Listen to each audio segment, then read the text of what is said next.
A crime alert now. WKRG News 5 investigates. A man convicted in a double homicide 15 years ago is back in jail tonight, charged in another double homicide. James Wilson was arrested early this morning, charged with capital murder in the double homicide yesterday in Tolmanville. Nicolette Schleisman joins us in the studio with more on this. Nicolette?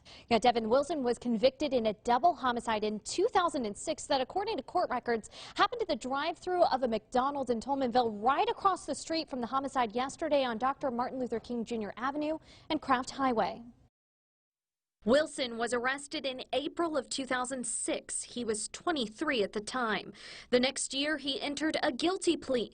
Court records show he was given a 20-year split sentence where he only served 5 years behind bars and 5 on probation. You can't combat violent crime if you're putting the offenders in jail and then they're getting these lenient sentences. In court records, we were able to discover Wilson told jail officials he was in a fight with 2 other men over them allegedly stealing his radio, and the feud escalated, leading to him eventually shooting the 2 men. 15 years later, he's accused of shooting and killing 2 more men.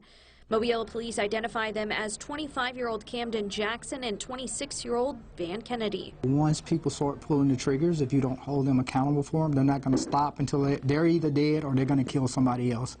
And so when we arrest them, it is our hope that they will spend some legitimate time off our streets in prison. It happened Wednesday in the middle of the day on a busy road. Dozens of people gathered around the scene as police investigated the crime. Police are still investigating the motive, but say they believe Wilson and the victims were shooting at each other. The reckless disregard for the safety of other people. I think that you guys was able to see the amount of bullets that were fired between the 2 individuals. Or at least the 2 vehicles. That's very reckless.